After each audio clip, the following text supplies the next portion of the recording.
Now, I just want to say before the guys speak that they tell me they're getting together very well, and don't let the fact that they arrived in separate vehicles trouble anyone. Okay? Here they are, fellas, to announce the global warming tour, Aerosmith. Hey, everybody. Hey, man, how you doing? Thanks, Jimmy. Well, we've been underground for 4 months doing what we do the best. And we've been known to set the world on fire with our type of music for the last couple of years, to say the least. So we decided to call this a global warming tour and come out from underneath the hood, so to speak, and tell you all we got a new album, we got a new tour, and a new fan, Jimmy Kimmel. Where'd he go? And if it's getting warm, it's going to get hotter. We just did a bunch of touring in South America and Japan. We had an unbelievable time, so now we just can't wait to bring it home and hit the States. I think this is the first time we're going to get to go out and actually play some new songs off our new record for our fans, you know, along with the old good ones or the good old ones or whatever. So we can't wait to bring this thing home. First date, Minneapolis, Minnesota, June 16th. And we haven't had a chance to play any new music in a bunch of years since what? Hunkin' on Bobo. So we're really looking forward to kicking some ass with this new album. Yeah, we want to. Brad couldn't make it tonight. He has a show with the Hendrix Experience Tour. But he said to say hi. And just like the rest of us, he's really looking forward to this tour and putting out our record and seeing all the fans up close again. Should we take And playing for a few people to come out anymore, you over there. There they are. I like that one there. I knew the fans were here somewhere. Should we take some? Yay! So, we got questions, yeah? Yes, over there. I'm sure you're chomping at the bit to ask. Fire. Good afternoon, gentlemen. You have called this the Global Warming Tour. Can you tell us a bit about your inspiration for that? Our experience with what? Your inspiration for calling it the Global Warming Tour. Just that we've been setting fires and putting them out our whole career. You know, whether it's with Rolling Stone or out there with our own fans. And so we like to light fires under people's asses, and what better title than global warming, right? Everybody's been dancing around the fire, you know, the tribal fires of rock and roll forever. And we're just throwing in again. Bringing heat to the people. Phil? So, you mentioned a few new songs going to make it into the set. Can you give us any kind of sense of song titles, types of songs, where that direction's going, and when might this new album show up? Legendary Child, Beautiful, Outgo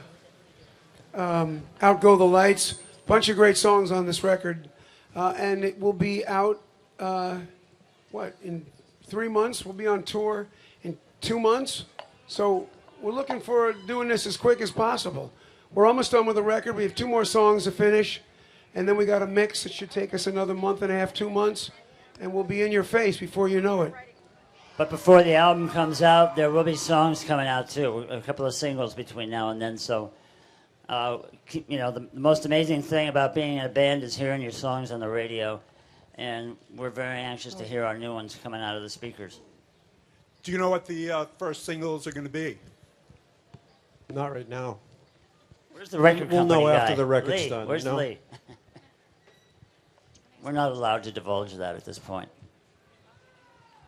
Allowed? Thanks. Hey, you guys are working with Jack Douglas again for the first time since 1975. What's different now compared to back then? Well, we got a dream team going here. Joe, myself, Marty Fredrickson, Jack Douglas are producing this record, and it's been unreal. We've done a record in 4 months, unheard of in Aerosmith territory. So it's going to be stupid good. It's already crazy. It's a good because Jack brings is a little bit of that 1975 back. Kind of a reminder of it, you know, gets you in the mood. Jack is part of the DNA of this band, and we learned how to make records with him back in the 70s, and that process and the way we get along with him and the way he inspires us, is still happening. I mean, the first day of writing and rehearsal, that process came right back. And the guy's a joy to work with. Okay. Want to find out, this is the 40th anniversary of the band. Want to find out, how do you guys keep that passion and everything to keep going? I'm up here. By everything you've ever read, plus a lot of inside family stuff. Our kids grew up together. We fight all the time. We've like Tom said, we were fortunate enough to hear a song that we wrote on a waterbed in an apartment called 1325 on the radio, and that was it. You know, we were addicted to that, and to this day, I mean, you're going to hear stuff all over the radio again. With the grace of God, and that's what we live for. We love to get our music out there and have people dance around to it. That's all there is. Bottom line is we love to play. You guys are doing some dates with Cheap Trick, and can you talk about your history with the band and getting a chance to go out and play with them this summer?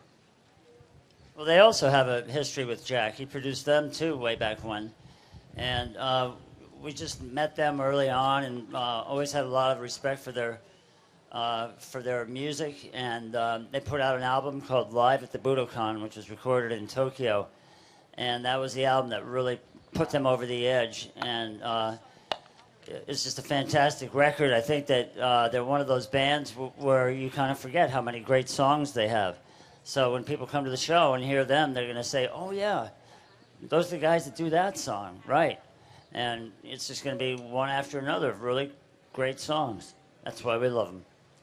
Question over here. Cheap Trick is also one of the few bands, I don't even know if I can think of another American band that's been around as long as they have, with the same guys, same lineage, same thing. So playing with them is like, it's a pleasure for us to go out and watch them play. Yeah, I was going to ask, was it a conscious decision to have another group that started out like you guys did in the 70s in that time period? Was that a conscious decision? No, but the synergy of it kind of says something about the strength of how good songs last for how long they've been around. I mean, they become classics, and the band is there to play them, you know. So there you go. Yeah, we've been touring with them on and off, going way back and going up to fairly recently. And we just always have a great time. Question here. Since you've been warming up the fans on American Idol, are any of those idols going to be touring with you on the global warming tour? No. Okay. Depends on if there's any tickets left. This is a question for everyone but Steven. Right here. Now that he's a big TV star, how impossible is he to work with now? It's possible that he he's gives more us impossible than ever. He gives us free sunglasses once in a while. It's great. And Steven, how impossible are you to work with now? Totally impossible. It's all my fault. Everything is. I'll take the blame. Did you see Joe wish me happy birthday the other day on Idol, huh?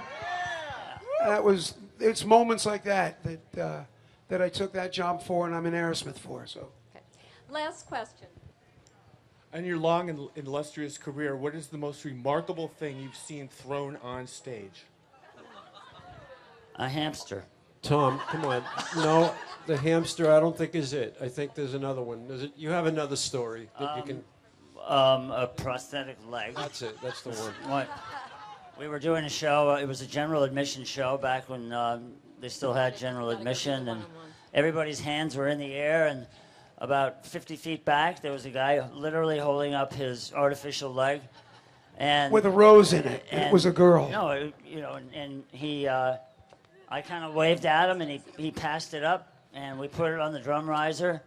A couple of minutes or a few songs later, my tech said, "Hey, the guy really needs the prosthetic leg back," and so I said, "Okay, well, give it back and have him come back after the show." So he came backstage after the show, and we met and talked for a while and had a great time.